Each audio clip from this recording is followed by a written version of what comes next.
દ્વારકામાં થોડા સમય પહેલા યોજાયેલી ધાર્મિક રેલીની અંદર આપણે જોયું હતું કે પોલીસ ઉપર પથ્થરમારો કરવામાં આવ્યો હતો.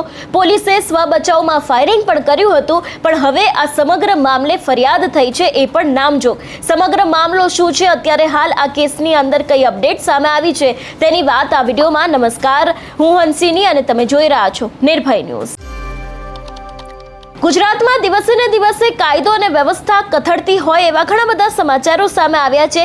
ત્યારે હવે વાત કરવામાં આવે દ્વારકાની.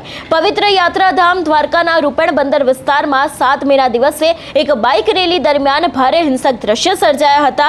હાઈવે બ્લોક કરવા બાબતે પોલીસે સમજાવટનો પ્રયાસ કરતા ઉશ્કેરાયેલા ટોળાએ પોલીસ પર પથ્થરમારો કરીને પોલીસ ચોકીમાં તોડફોડ મચાવી હતી. પરિસ્થિતિ વણસતા પોલીસે સ્વ બચાવમાં હવામાં 5 રાઉન્ડ ફાયરિંગ કરવાની ફરજ પડી હતી.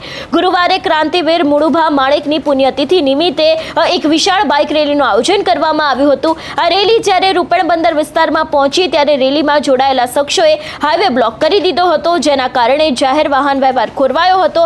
ફરજ પર રહેલા હેડ કોન્સ્ટેબલ અને અન્ય સ્ટાફે વાહન રસ્તાની એક બાજુ રાખવા માટે સૂચના આપી હતી. પોલીસની સૂચનાથી ઉશ્કેરાઈ ગયેલા કેટલાક શખ્સોએ પોલીસ કર્મીઓ સાથે ગેરવર્તન કરીને અપશબ્દો બોલ્યા હતા. જોતજોતામાં મામલો બીચક્યો હતો અને ટોળાએ પોલીસ પર પથ્થરમારો શરૂ કર્યો હતો.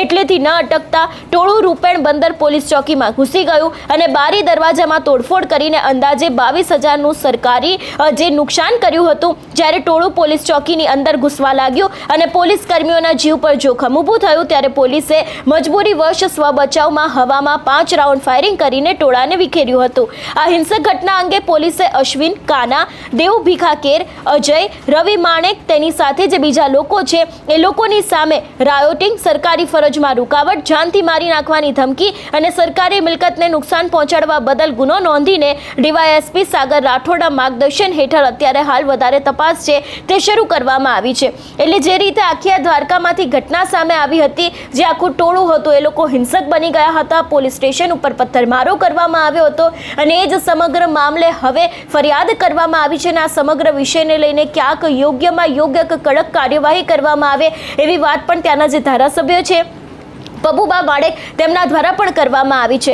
પોલીસ સ્ટેશન ઉપર પથ્થરમારો કરવામાં આવ્યો હતો. પરિસ્થિતિ એટલી બધી વણસી ગઈ હતી કે પોલીસ દ્વારા જ ક્યાંક પોતાના સ્વ બચાવમાં માટે થઈને 5 રાઉન્ડ જેટલું ફાયરિંગ છે તે હવામાં કરવામાં આવ્યું હતું અને એ બાદ આ સમગ્ર મામલે જે ટોળું વિખરાઈ જાય એટલા જ માટે થઈને પોલીસ દ્વારા આખું આ ફાયરિંગ કરવામાં આવ્યું હતું. પણ જે રીતે પરિસ્થિતિ છે તે ધીરે ધીરે કંટ્રોલમાં આવી ગઈ હતી અને અંતે હવે આ લોકોની સામે અત્યારે હાલ નામજોગ ફરિયાદ કરવામાં આવી છે અને આગામી સમયમાં ક્યાંક હવે આ સમગ્ર મામલે મોટા ખુલાસા થઈ શકે છે એવી પણ શક્યતાઓ લાગી રહી છે. કારણ કે જે રીતે ગુજરાતમાં દિવસે ને દિવસે કાયદો અને વ્યવસ્થા ઉપર સવાલો ઊભા થઈ રહ્યા છે.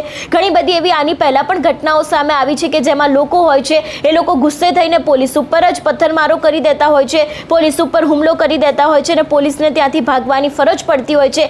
એવા પણ ઘણા બધા કિસ્સાઓ સામે આવ્યા છે. ત્યારે હવે દ્વારકામાંથી જે આખો આ કિસ્સો સામે આવ્યો છે કે જેમાં પોલીસ દ્વારા સૂચના આપવામાં આવી હતી અને એ બાદ જે આખું ઉશ્કેરાયેલું ટોળું હતું એ ટોળા દ્વારા જ ક્યાંક ત્યાં આખો આ હિંસક મામલો છે તે ઊભો કરવામાં આવ્યો હતો. પોલીસ સ્ટેશન ઉપર પથ્થરમારો કરવામાં આવ્યો હતો, સરકારી નુકસાન પહોંચાડવામાં આવ્યું છે અને અત્યારે હાલ આ સમગ્ર મામલે પોલીસ છે તે એક્શન મોડમાં આવી ગઈ છે. ફરિયાદ પણ કરવામાં આવી છે અને આગામી સમયમાં આ સમગ્ર વિષયને લઈને મોટા ખુલાસા થશે તેવી પણ શક્યતા છે.